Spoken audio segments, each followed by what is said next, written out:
کر لگاتے ہیں، اتنے بڑے ہستی، اتنے بڑے نبی اور بچوں کے لیے وقت نکال رہے ہیں اور ان کو لے کر گھوم رہے ہیں۔ پھر دونوں بھائیوں کو اتار دیتے اور ان کی بہن زینب کو بٹھاتے اور پھر کمرے میں چکر لگاتے، پھر فرماتے تمہارا اونٹ کیسا ہے؟ ایک دفعہ آپ سجدے میں گئے، فرض نماز، فرض، اور سجدہ لمبا، اتنا لمبا ہوا کہ صحابہ سمجھے اللہ کے نبی فوت ہو گئے۔ عبداللہ بن مسعود فرماتے ہیں میں پہلی صف میں تھا تو میں نے یوں کر کے دیکھا، بھئی چکر کی ہے، تو دیکھا دونوں بھائی حسن حسین میرے نبی کی کمر پہ چڑھے ہوئے تھے اور میرے نبی نے سجدے سے سر نہیں اٹھایا۔ یہ کام کرو تو بچے تم سے پیار کریں گے۔ تم کہتے ہو بچے ہم سے ڈرتے نہیں، میں نے کل بھی کہا تھا ڈائن نہ بنو، ماں بنو، تھانے دار نہ بنو، باپ بنو۔ تو انہوں نے ایسے ہاتھ آگے کیا کہ میں بچوں کو نیچے اتاروں، تو مجھے دیکھنا، آپ نے یہاں سے ایسے سجدہ ہوتا ہے نا، تو آپ نے ادھر یا ادھر سے دیکھا کہ ایک ہاتھ آگے آ رہا ہے میرے بچوں کو اتارنے کے لیے، تو آپ نے سجدے میں یوں کیا، یہ دیکھ رہے ہو، وہ پیچھے ہٹ گئے۔ جب تک وہ خود نہیں اترے میرے نبی نے سجدے سے سر نہیں اٹھایا، اور جب نماز سے فارغ ہوئے تو ایک دم دونوں کو اپنی گود میں لیا کہ بے ابی ہما و امی لا تؤذوہما، میری جان قربان ہو ان دونوں پر، یہ میرے جگر کے ٹکڑے ہیں، انہیں دکھ نہ پہنچانا۔ کیا آپ دیکھ رہے تھے ایک زہر میں تڑپ تڑپ کے مارا جائے گا اور ایک کا سر کاٹ کے نیزے پہ چڑھایا جائے گا۔ آپ کو اولاد کی محبت، نبی جس دن آپ جا رہے تھے پیر 12 ربیع الاول 11 ہجری 611 عیسوی 6 جون، آپ نے ساری بیویوں کو بلایا، اطمینان سے ملے، رخصت فرما دیا۔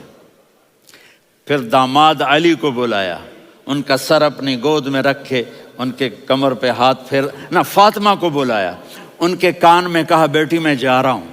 وہ رونے لگیں، کہا رو نہیں، تو بھی جلدی میرے پاس آ جائے گی۔ 6 مہینے بعد صرف 24 سال کی عمر میں حضرت فاطمہ کا انتقال ہوا۔ پھر آپ نے علی کو بلایا، دعا دی، کہ پھر حسن حسین کو بلاؤ۔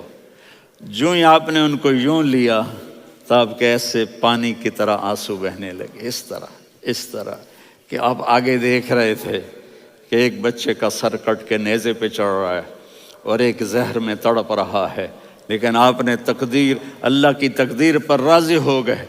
اور جبریل، تھوڑی دیر کے بعد جبریل آئے، یا رسول اللہ موت کا فرشتہ باہر ہے، اندر آنا چاہتا ہے۔ جہاں موت بھی پوچھ کے آئے، اس ہستی سے پیار نہ کریں تو اور کس سے کریں؟ ملک الموت بھی اجازت لے کر اندر آئے اور آ کر کہا السلام علیکہ یا رسول اللہ۔ آپ نے کہا وعلیکم السلام۔ کہا یا رسول اللہ آپ پہلی ہستی ہیں جنہیں میں سلام کر رہا ہوں، میں نے نبیوں کی جانیں نکالی، نیکوں کی، کسی کو سلام نہیں کیا، آپ پہلے ہیں جنہیں میں سلام کر رہا ہوں۔ یا رسول اللہ آپ پہلے ہیں جنہیں آپ کے رب نے کہا کہ میرے نبی سے پوچھ کے اندر جانا، بغیر پوچھے نہ جانا۔ آپ پہلی ہستی ہیں، میرے رب نے کہا آنا چاہیں تو لے آنا، رہنا چاہیں تو چھوڑ کے آ جانا۔ آپ نے فرمایا اگر میں کہوں تو میری جان نکالو گے؟ کہا جی نکالوں گا۔ تو آپ نے جبریل کو دیکھا، آدمی یہاں سے سوال کرتا ہے کہ تو کیا کہتا ہے، جاؤں یا ٹھہروں؟ تو جبریل کہنے لگے یا رسول اللہ، اللہ آپ کی ملاقات کے شوق میں ہے۔ اوپر سارے سٹیج سج گئے ہیں آپ کے ویلکم کہنے کے لیے، آج 7 آسمان کے فرشتے اکٹھے۔ سنو اب میری آخری بات ہے۔ آپ نے کہا دیکھو حسن حسین کے لیے ہاتھ نہیں اٹھائے، دیکھ رہے تھے تڑپتا ہوا زہر میں اور کٹتا ہوا سر، ان کے لیے ہاتھ نہیں اٹھائے۔ آپ نے جبریل سے کہا جاؤ اللہ سے پوچھ کے آؤ میرے بعد میری امت کے ساتھ کیا کرے گا۔ یہ جو ہم بیٹھے ہوئے ہیں گناہوں کے داغ اپنے سینے پر لے کر، چہرے پر لے کر، کہا جاؤ پوچھ کے آؤ میری امت کے ساتھ کیا کرے۔ ملک الموت وہیں کھڑا رہا، جبریل واپس گئے اور وہاں سے پیغام آیا کہ میرے محبوب ہم آپ کی امت کو تنہا نہیں چھوڑیں گے، مجھے میرے رب کی عزت کی قسم، ادھر ٹائم بھی ختم ہو چکا ہے، میں آخری بات کر رہا ہوں، اگر اس وقت میرے نبی یہ اللہ کو نہ منواتے تو آج ہم بھی بندر خنزیر بن کے پھر رہے ہوتے۔ دعائیں دو اس کملی والے کو جو اپنا جگر کٹا گیا۔ ایک رات آپ بھوک سے لیٹے ہوئے ایسے، کبھی یوں ہوتے ہیں کبھی یوں ہوتے ہیں، کرو حضرت عائشہ کے گھر کی باری، کبھی ایسے ہوتے ہیں کبھی ایسے ہوتے ہیں، پھر ایک دم آپ آگے ہوئے اور وہ جو چارپائی کی لکڑی ہوتی اس پر اپنے پیٹ کو یوں رکھا اور ایسے جھک گئے، یوں جھک گئے۔ حضرت عائشہ بے قرار ہو کے کھڑی ہو بیٹھ گئے، یا رسول اللہ یہ آپ کیا کر رہے ہیں؟ یہ کیا کر رہے ہیں؟ کیا کر رہے تھے؟ معدے کو کٹھا کر رہے تھے، بھوک کی شدت۔ فرمایا عائشہ بھوک بڑی لگی، عائشہ بھوک بڑی لگی،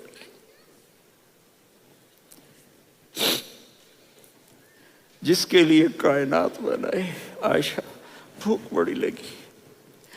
تو حضرت عائشہ رونے لگی، یا رسول اللہ آپ یوں ہاتھ اٹھائیں گے اور آپ کے لیے سب کچھ آ جائے گا، آپ مانگتے کیوں؟ کہا عائشہ مجھ سے پہلے میرے بھائی انبیاء اسی فاقے میں گئے، میں بھی اسی فاقے میں اپنے رب سے ملاقات کروں گا۔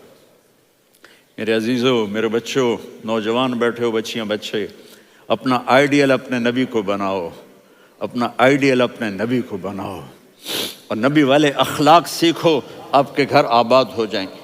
برداشت کرنا سیکھو، معاف کرنا سیکھو۔ اب آپ کینیڈین ہو یا جہاں سے بھی ہو، اس پاسپورٹ کی عزت کرو، یہاں کے قانون کا احترام کرو، یہاں وائلیشن نہ کرو، جھوٹ نہ بولو، کسی کو دھوکہ نہ دو۔ یہاں کی لڑکیوں سے اس لیے شادی نہ کرو کہ میرے پیپر بن جائیں، قیامت کے دن کالے منہ کے ساتھ اٹھائے جاؤ گے۔ اور جو حکومت تمہارے لیے قانون بناتی ہے اس کو فالو کرو، ٹیکس کی چوری مت کرو۔ یہ گورنمنٹ تم پر لگاتی ہے، ہماری حکومتیں تو لگاتی نہیں ہیں، لیکن یہ حکومت تو تم پہ لگاتی ہے، تو اللہ کے واسطے چور نہ بنو۔ ٹیکس کی چوری بہت بڑی چوری ہے کہ سب آپ کے کاموں کے لیے استعمال ہوتا ہے، تو یہاں کے قانون کو اوروں سے زیادہ اچھی طرح فالو کرو۔ دوسرا، یہاں غیر مسلم رہتے ہیں، سب کو عزت دو، سب کو عزت دو، ان کی خوشی میں ان کو مبارک دو۔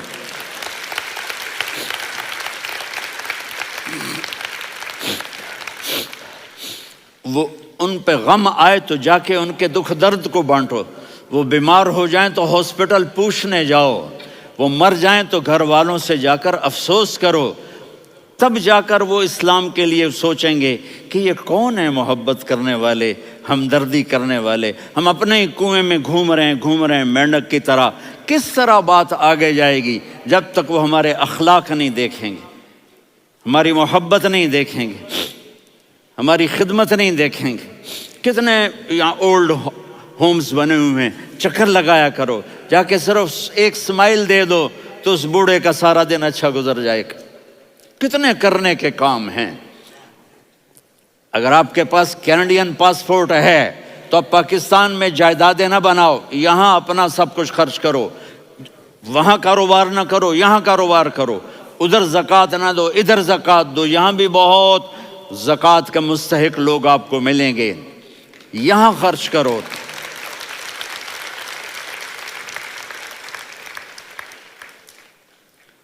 اور میں آپ سب کا شکر گزار ہوں، فوزان بیٹے کا، جس سے مجھے تیسری دفعہ بلایا، تو ادھر 0-0 ہو گیا ہے تو میں بھی آف ہو گیا ہوں۔ السلام علیکم۔